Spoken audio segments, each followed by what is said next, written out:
요새 중개 수수료를 아끼기 위해서 당근 같은 곳에서 직거래를 하는 경우가 있습니다. 그러나 부동산 거래는 자주 하는 것이 아니기 때문에 전문가가 아니면 실수하는 경우가 많습니다.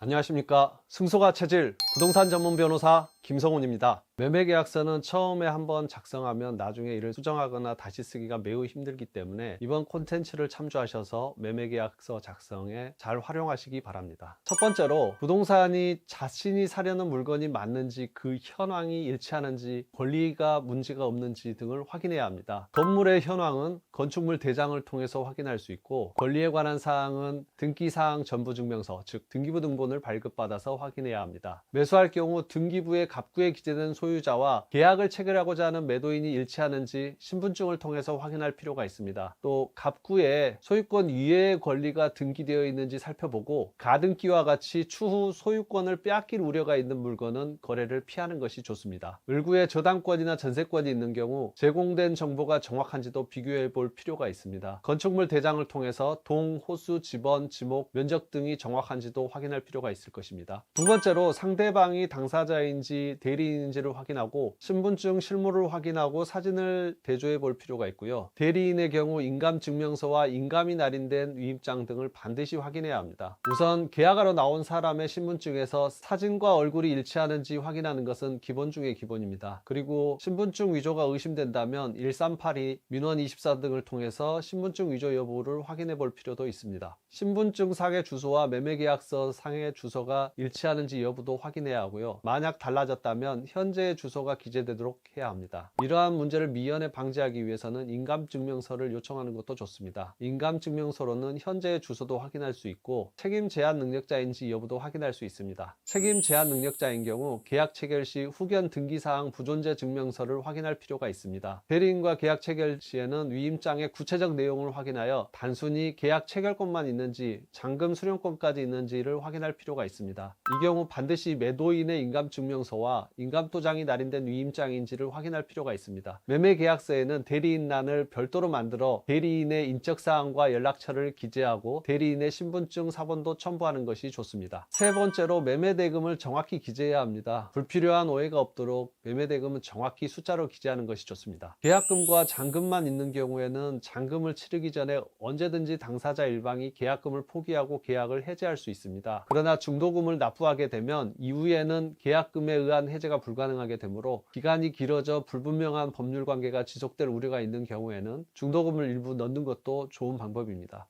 네 번째, 위약금 특약에 대한 규정을 기재하는 것입니다. 일반적으로 사용하는 매매계약서 양식에는 위약금에 관한 조항이 부동문자로 기재된 경우가 보통입니다. 그러나 만약 이것이 누락되었다면 상대방의 귀책 사유가 있을 때는 계약을 해제할 수 있고, 손해배상 금액은 계약금 금액으로 한다라는 등의 위약금 특약을 기재하는 것이 좋습니다. 위약금 약정은 손해배상 예정으로 추정되기 때문에 상대방의 채무 불이행 시 손해배상액에 대한 입증이 필요하지 않습니다. 만약 이러한 위약금 조항이 없다면 손해액 자체가 불분명해져서 불필요한 소송이 벌어질 수 있고요. 그 경우에도 손해배상의 입증은 매우 어렵기 때문에 반드시 이를 넣는 것이 좋습니다. 다섯 번째는 중요 물건을 거래할 경우 공인중개사를 통해서 거래하는 것을 추천합니다. 요새 중개 수수료를 아끼기 위해서 당근 같은 곳에서 직거래를 하는 경우가 있습니다. 그러나 부동산 거래는 자주 하는 것이 아니기 때문에 전문가가 아니면 실수하는 경우가 많습니다. 상대방이 양해해주면 매매계약서를 수정할 수 있겠지만, 그렇지 않은 경우 낭패를 볼 수도 있습니다. 또 매도인이 경제적으로 어려운 경우 간혹 사행위 취소 소송의 피고가 될 수도 있습니다.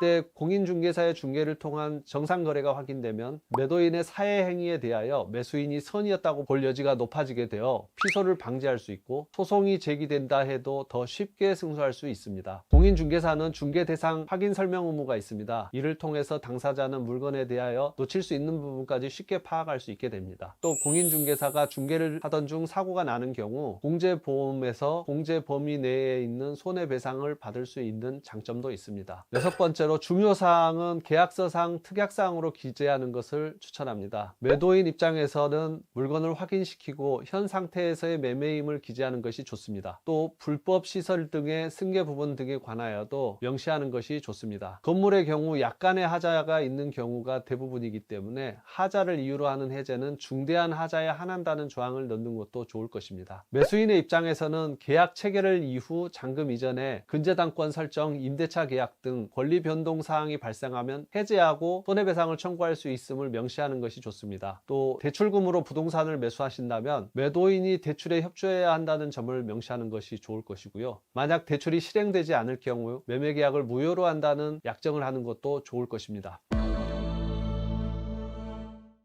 이상과 같이 매매계약서 작성의 유의사항에 대해 알아보았습니다. 매매계약서 작성을 완벽하게 할 수는 없겠지만 위와 같은 사항을 잘 검토하여 계약을 체결한다면 발생할 수 있는 계약에 관한 분쟁을 최소화시킬 수 있을 것입니다. 이 영상이 도움이 되셨다면 구독과 좋아요 꼭 눌러주세요. 감사합니다.